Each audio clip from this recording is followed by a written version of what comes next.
जय गुरुदेवाय नमः। जय श्री कृष्ण। आज हम आपको श्रीमद् भागवत रहस्य 10वां अध्याय का आगे का भाग सुनाएंगे। आत्मा को क्या मुक्त करेंगे, वह तो मुक्ति ही है। प्रभु के मन में निवास करना ही निरोध है। विरोध और वासना निरोध को बाधित करते हैं। जब तक मन में विरोध का स्थान रहेगा तब तक निरोध नहीं हो पाएगा। जीवन में से विरोध और वासना के जाने के बाद ही मन का निरोध होता है। दशम स्कंध में निरोध लीला है। सभी सांसारिक विषयों से हटकर मन जब ईश्वर में लीन हो जाता है तभी मुक्ति होती है। परमात्मा आनंद स्वरूप है। मन अर्ध चेतन है। यह सांसारिक विषयों के साथ एक रूप नहीं हो पाता, क्योंकि संसार जड़ है और मन अर्ध चेतन है। सजातीय वस्तु ही एक रूप हो सकती है। मन ईश्वर के अलावा अन्य किसी भी वस्तु में एक रूप नहीं हो सकता, अभिन्न नहीं हो सकता। मानव चाहे कितना भी कामी क्यों न हो, काम सुख के उपभोग के पश्चात उसका मन नारी देह से दूर हो जाता है। काम इच्छा दोबारा जागृत हो सकती है, परंतु उस समय वह नारी देह से हट ही जाएगी। अब यदि यह उदासीनता सदैव के लिए मन में जम जाए तो बेड़ा ही पार हो जाए। वैराग्य क्षणिक नहीं, स्थायी होना चाहिए। विषयोपभोग के बाद शीघ्र उत्पन्न होने वाला वैराग्य नहीं, उसका आभास मात्र है। कई बार वैराग्य उत्पन्न हो तो होता है, परंतु माया उस वैराग्य को स्थिर नहीं रहने देती। मन संसार के जड़ पदार्थों के साथ नहीं, प्रभु के साथ ही एकाकार हो सकता है।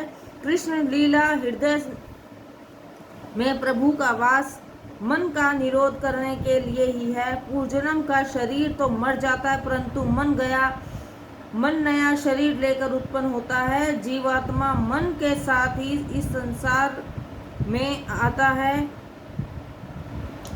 अतः शरीर के बजाय मन की चिंता अधिक करनी चाहिए। मन मृत्यु के पश्चात ही यह मन साथ साथ चलता है। पति पत्नी, माता पिता, पुत्र, परिवार सब मरने के बाद यही रह जाता है, परंतु मन सदैव साथ जाता है। अतः अन्य सभी की ओर से आसक्ति कम करके मन की चिंता करनी चाहिए। यदि कोई सांसारिक वस्तु खो गई है या बिगड़ गई है और वह और मिल जाएगी, परंतु यदि मन बिगड़ गया तो दूसरा मन किसी की भी बाजार में किसी कीमत पर भी नहीं मिल सकता। जीवात्मा तन को छोड़कर मन को साथ ले जाता है, अतः मन को संभालना अत्यावश्यक है। गीता में कहा गया है, जीवों में बसा हुआ मेरा अंश त्रिगुणमयी माया में स्थिर होकर मन सहित पांचों इंद्रियों का आकर्षण करता है। मन का आश्रय लेकर जीवात्मा ही इन विषयों का उपभोग करता है। इसलिए मृत्यु पश्चात भी मन सदैव साथ ही रहता है, विषयों की ओर दौड़ता है। मन कभी नहीं मरता। मन कभी तभी मरता है जब वह मनमोहन के साथ एक रूप हो जाता है। मन यदि प्रभु का मनन चिंतन और ध्यान करे तो उन्हें प्राप्त भी कर सकता है। किसी का गुरु बनने की लालसा कभी मत करो, पहले अपने मन के गुरु बनो। रामदास स्वामी ने कहा है, मन सजना भक्ति पंथेचा जावे तरी श्री हरि प्रविजित स्वभावे। जनो निध ते कर्म सोडोनी छावे, जनो वद ते सर्व भावे करावे। ये मन जिस व्यक्ति मार्ग का सज्जन लोग अनुसरण करते हैं, तू उन्हीं का अनुसरण कर, तभी तुझे साहसिकता से श्री हरि प्राप्त होंगे। संसार में निंदनीय कर्मों का त्याग करके वंदनीय कार्यों में स्वयं को एकाग्र कर। अरे मन, तू पाप क्यों करता है? तू सजन होकर दुर्जन जैसा कार्य क्यों करता है? यदि तुम्हें कोई यह बता दे कि इस लड्डू में जहर है तो क्या तुम उसे खाओगे? इसी प्रकार मन को भी समझाना पड़ता है, संसार के ये सभी विषैले पदार्थ हैं, उसका उपभोग नहीं करना चाहिए। संसार के विषयों में सदैव शंका की दृष्टि को देखो। शंकराचार्य जी ने कहा है, भव सुखे दोषान साधिन्यताम, गुरु बनने की बजाय किसी के शिष्य बनना है। यदि तुम किसी व्यक्ति के गुरु बनोगे तो शिष्य द्वारा किए गए पाप की जिम्मेदारी तुम पर आएगी। आत्मा मन का गुरु है, स्वामी है, मुक्त है। मुक्ति मन की होती है, आत्मा तो स्वतंत्र है, मुक्त है। निद्रा और समाधि में बहुत अंतर है, परंतु फिर भी कुछ समानताएं भी हैं। समाधि में मन सभी विषयों में से निवृत्त हो जाता है और चित्तवृत्ति का निरोध हो जाता है। निद्रा में भी मन संसार को भूल जाता है, संसार भूलने पर ही निद्रा आती है। नींद के समय भी मन संसार के विषयों से दूर हो जाता है, परंतु निद्रा अवस्था में मन पूर्णतः निष्विषय नहीं हो पाता। निद्रा का सुख तामसिक है, उसमें अहम भाव शेष रह जाता है, अहम भाव का लय नहीं होता है। समाधि की अवस्था में मन पूर्णतः निर्विषय हो जाता है, अभाव लुप्त हो जाता है। श्रीमद् शंकराचार्य श्रीमना मानस पूजा स्तोत्र में कहते हैं,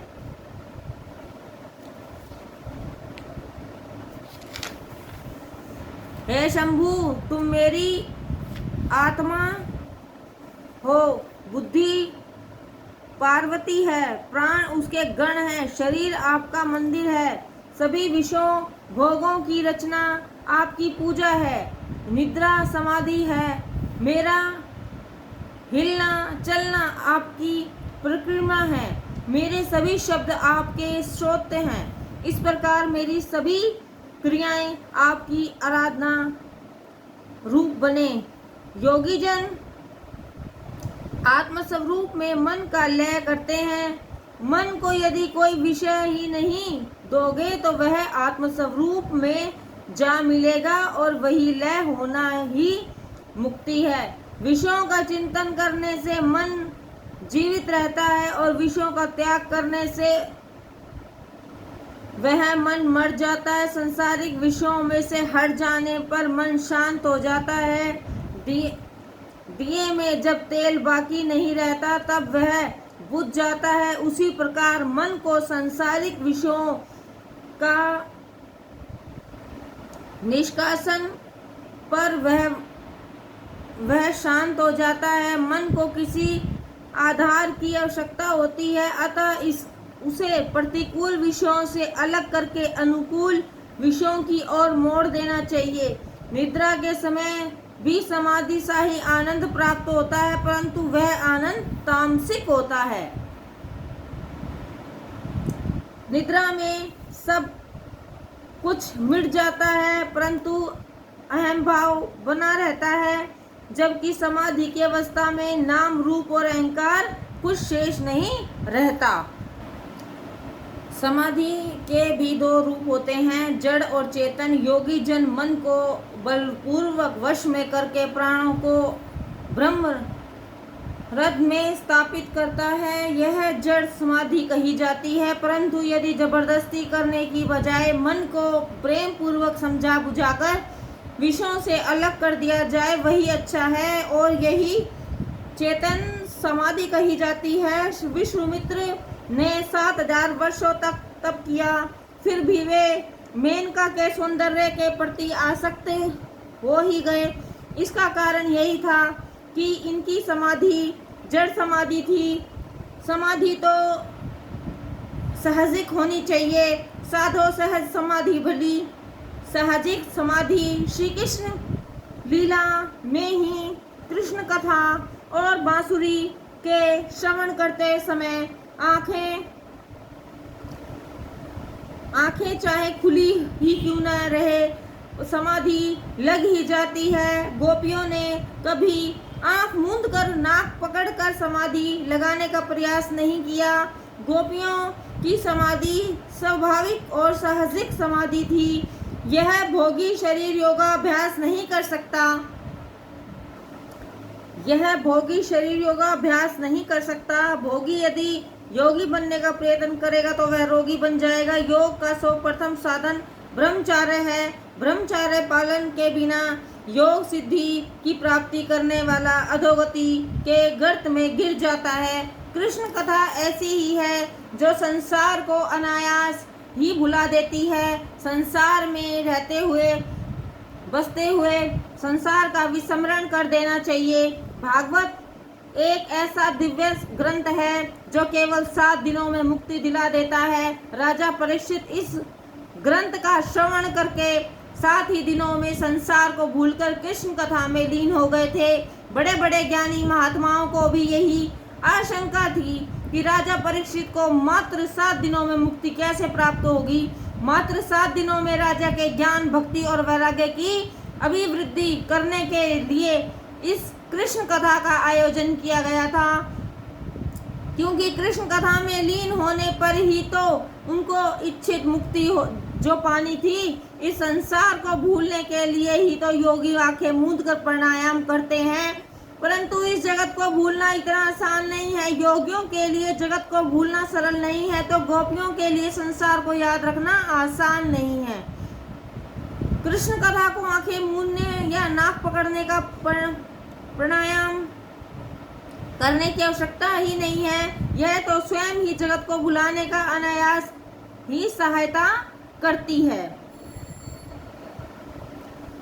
मन का निरोध तभी होता है जब किसी का उसके द्वारा विरोध न होता हो।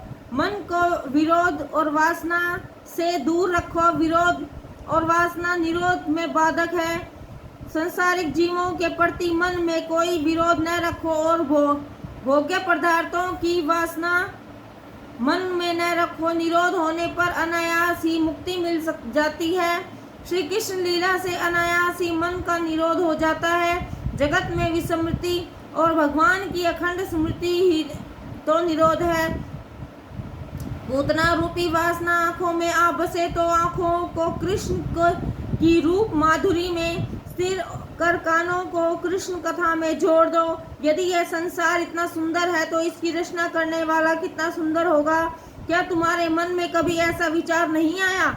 मनुष्य सौंदर्य दर्शन के लिए कश्मीर जैसे दूर दूर स्थानों पर जाते हैं, परंतु वास्तविक सौंदर्य तो हमारे भीतर ही है, ईश्वर में है। उसे देखने का प्रयत्न क्यों नहीं किया जाए? परमात्मा के किसी भी स्वरूप में तन्मय होने पर मुक्ति मिल सकती है। भागवत में ऐसा कहीं नहीं कहा गया है कि मात्र श्री कृष्ण स्वरूप में ही लीन हो जाओ। तुम चाहे किसी भी रूप में तन्मय हो जाओ। ईश्वर के जिस रूप में तुम्हारी श्रद्धा व विश्वास हो उसी रूप में अपनाओ। श्री हरि के प्रत्येक स्वरूप मुक्ति दाता है। श्री शंकराचार्य जी कहते हैं, भगवान के किसी भी रूप में श्रद्धा पूर्वक तन्मय हो जाओ, उसकी अन्य रूप से भक्ति करो।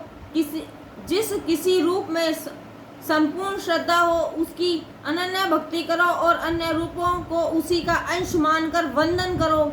इस प्रकार अन्य रूपों का अंशात्मक प्रेम रखने से भक्ति का राग द्वेष नहीं आएगा और वही अन्य भक्ति होगी। जैसे नारी अपने पति के प्रति प्रेम रखती है परंतु फिर भी अपने अन्य परिवारजनों से को प्रेम करती है और सेवा भी करती है, अर्थात स्त्री का पति प्रेम अन्य है और अपने अन्य रिश्तेदारों के प्रति आशात्मक प्रेम रखती है। ऐसे आशात्मक प्रेम से प्रति प्रेम में कोई कमी नहीं आती। हमें अपने मन चाहे प्रभु से उस नारी की तरह ही अन्य रूप से भक्ति करनी है और साथ ही साथ ईश्वर के अन्य रूपों का भी आदर करना है। श्री कृष्ण अनायास मुक्ति दाता है। मुक्ति पर आत्मा की नहीं मन की होती है। आत्मा की नित्य मुक्ति है। बंधन मुक्त तो मन को करना होता है। मन को मुक्ति मिलने पर आत्मा भी मुक्त होने पर अनुभव करती है। आत्मा को जब कोई बंधन ही नहीं है तो फिर मुक्त होने का प्रश्न ही कैसे पैदा हो सकता है। विषयों का बार बार चिंतन करते रहने के कारण मन उनमें फंस जाता है और बन जाता है। आत्मा तो परमात्मा का ही अंश है, अतः उसका बंधन मात्र एक कल्पना मात्र ही है। कोई आत्मा को परमात्मा का अंश मानता है तो कुछ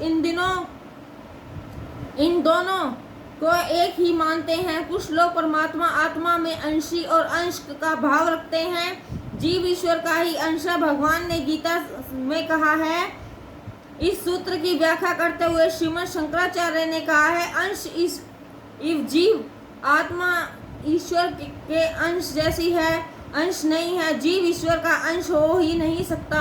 ईश्वर को विभक्त नहीं किया जा सकता। हाँ, परमात्मा और आत्मा ही एक ही है। शंकर स्वामी ने कहा है, ईश्वर तत्व में से कोई अंश विभक्त नहीं हो सकता। घड़े में समाया हुआ आकाश और बाहर का व्यापक आकाश एक ही तो है।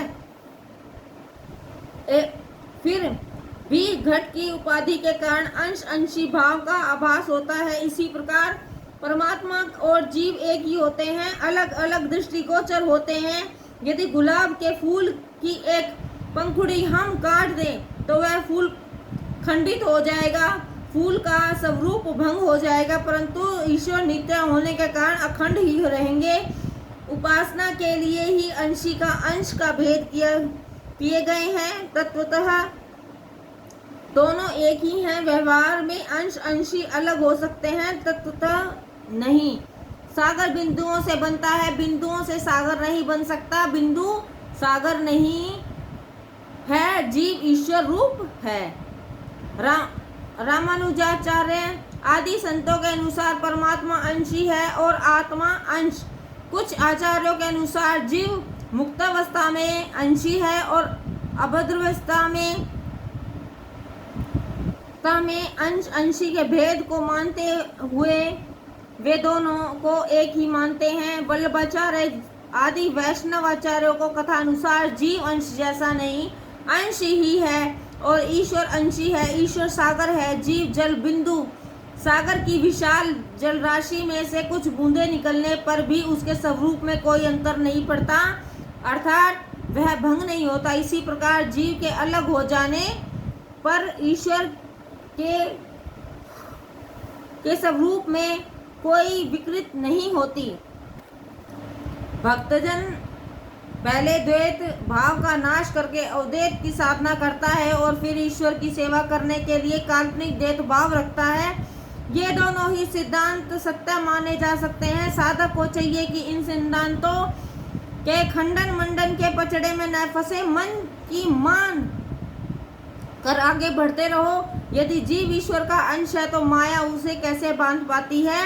माया न तो सत और असत, जब तक हम स्वप्न अवस्था में जागृत नहीं होते तब तक वह सब सत्य ही प्रतीत होता है, परंतु जैसे ही निद्रा से जाग जाते हैं तो वह स्वप्न हमें असत्य प्रतीत होता है। इस प्रकार जब तक हम माया के वश में होते हैं तब तक माया सत्य होती है और माया के छिन्न भिन्न होते ही वह असत्य प्रतीत होती है। माया जीव को भरमा तो सकती है, रुला नहीं सकती। जीवात्मा को कोई बंधन नहीं होता, वह तो मुक्त है। बंधन तो मन का है, मन का बंधन अज्ञान के कारण आत्मा यह मान लेती है कि वह भी मन के साथ बंधी हुई है। अज्ञान के कारण ही जीव यह मान लेता है कि उसे किसी ने बांध रखा है। ईश्वर अंश जीव अविनाशी, चेतन अमल सहज सुराशि, सो माया बसी वही उस गुसाई, बध्यो कीट मरटकी नाई। अधिकतर मनुष्य यही कहते हैं कि मेरा मन बिगड़ गया, मेरा मन फंस गया, परंतु यह कोई नहीं कहता कि मैं बिगड़ गया, मेरी आत्मा भ्रष्ट हो गई। आत्मा तो मन का दृष्टा है, साक्षी है। मन की कोई स्वतंत्र सत्ता नहीं है, उसे आत्मा के आदेश अनुसार कार्य करना पड़ता है। मन नपुंसक है, वह विषयों में फंसकर सुखी दुखी होता है, परंतु उसका आरोप आत्मा पर ही लगता है। तुलसीदास जी ने एक प्रसंग का वर्णन किया है। शिकारी ने वानरों को पकड़ने के लिए एक उपाय सोचा। वन में जिस वृक्ष पर वानर होते थे उस वृक्ष के नीचे वह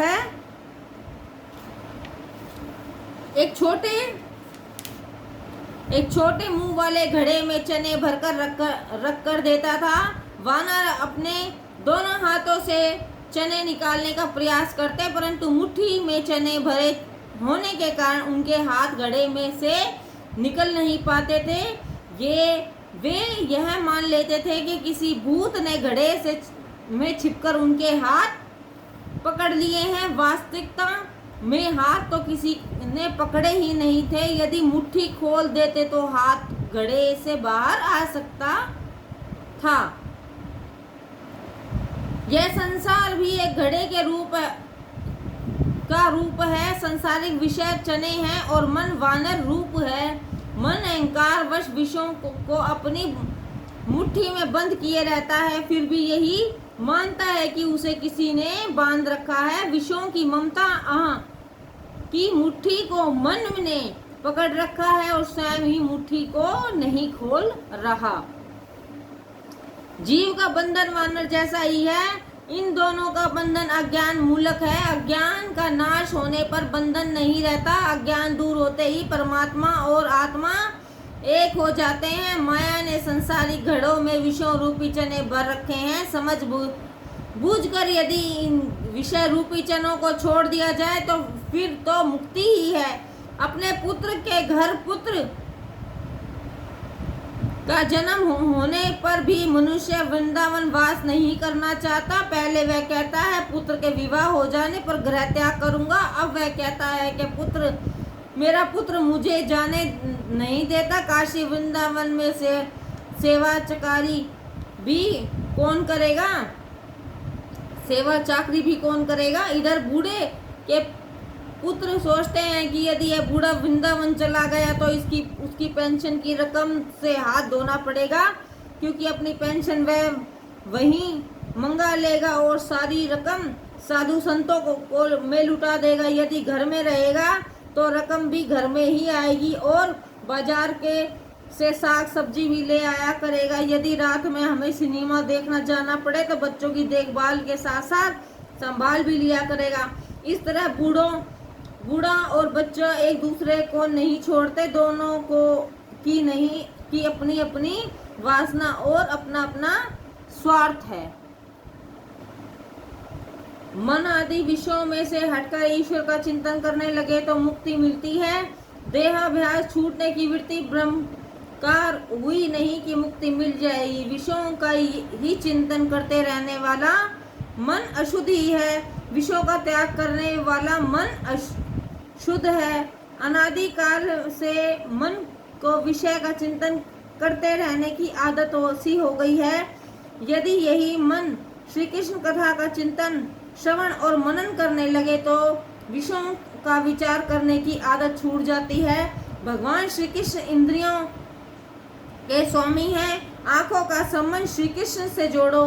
स्वतंत्र और सभी में श्री कृष्ण का दर्शन करो। इंद्रिय रूपी गोपियों का आत्मा के साथ मिलन करना है। पांचों इंद्रियों के 5 विषय हैं। यदि यही इंद्रियां अपने अपने विषयों से अलग हो जाए तो आत्मा के साथ उनका मिलन हो सकता है। इंद्रिय रूपी गोपी का प्रभु के साथ विवाह कर दो।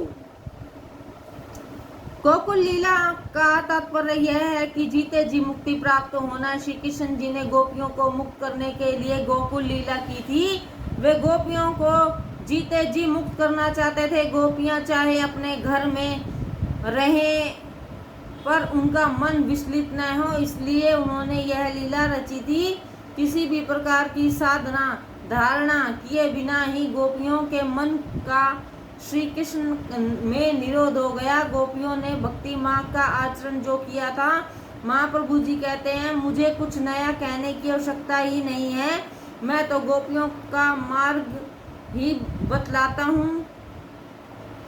लौकिक रूप के प्रति जितनी आसक्ति है उतनी आसक्ति यदि प्रभु के प्रति हो जाए तो संसारी बंधनों से मोह छूट जाता है। भगवान श्री कृष्ण का सब रूप सौंदर्य इतना आकर्षित करने वाला है कि जीव स्वयं ही उनकी ओर खींचा चला जाता है। इनका दर्शन करने के बाद जगत का सौंदर्य निरर्थक प्रतीत होता है। श्री कृष्ण अति सुंदर है। जो जगत को सुंदर मानता है उसी में काम दृष्टि पैदा होती है। श्री कृष्ण कथा में अनायास ही तन्मयता पैदा हो जाती है। प्रभु हमारी सभी इंद्रियों को विषय से हटकर अपनी ओर आकर्षित कर लेते हैं।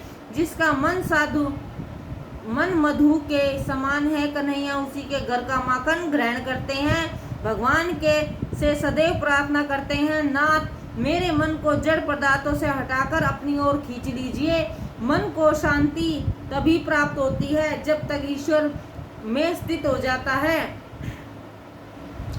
वेदांती मन को अर्ध चेतन और अर्ध जड़ मानते हैं। संकल्प करने से मन हजारों मील दूर ही की यात्रा कर लेता है। मन का जब भी लय होगा ईश्वर में ही लय होगा, जड़ पदार्थ में नहीं होगा। कोई भी वस्तु सजातीय वस्तु में ही घुल मिल सकती है। जिस प्रकार दूध से मिश्री घुल जाती है, पत्थर नहीं। संसार के सभी पदार्थ नश्वर हैं। जो क्षण झड़ रहा है, क्षीण वही संसार है। यह मन ईश्वर में जाकर ही विलीन हो सकता है, किसी अन्य पदार्थ में नहीं। हे नाथ मेरा मन सदैव आपके चरणों में लगा रहे। मन का ईश्वर से दूर होना ही बंधन है। बंधन के चरणों में मन का लगा रहना ही मुक्ति है। मन जहाँ ईश्वर से दूर हुआ वह बिगड़ जाएगा। भगवान की लीला का यही तात्पर्य है।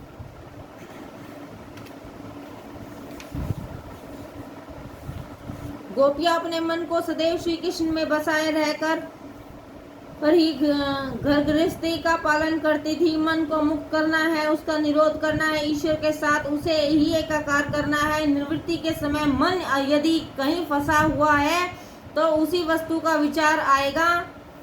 गोपियां तो निवृत्त के समय श्री कृष्ण की लीला का श्रवण कीर्तन ध्यान करती हैं। जीव संकट के समय विश्वासघात करता है, परंतु भगवान फिर भी दौड़ते हुए आते हैं। दशम स्कंद में कृष्ण लीला जगत का विस्मरण और प्रभु का अखंड स्मरण कराती है। गोपियां सारे संसार को भूलकर केवल मात्र श्री कृष्ण को ही याद करती हैं, इसलिए यही कृष्ण लीला है। कृष्ण लीला में मन को लगा देने से यह संसार भुलाया जा सकता है। शरीर चाहे कहीं भी रहे, परंतु मन को गोकुल और वृंदावन में ही बसाए रखो। जो मर कर जिए और जी कर मरे वही सच्चा शरीर है। जो मर कर जीता है वह मुक्ति पाता है, मृत्यु ही मुक्ति है।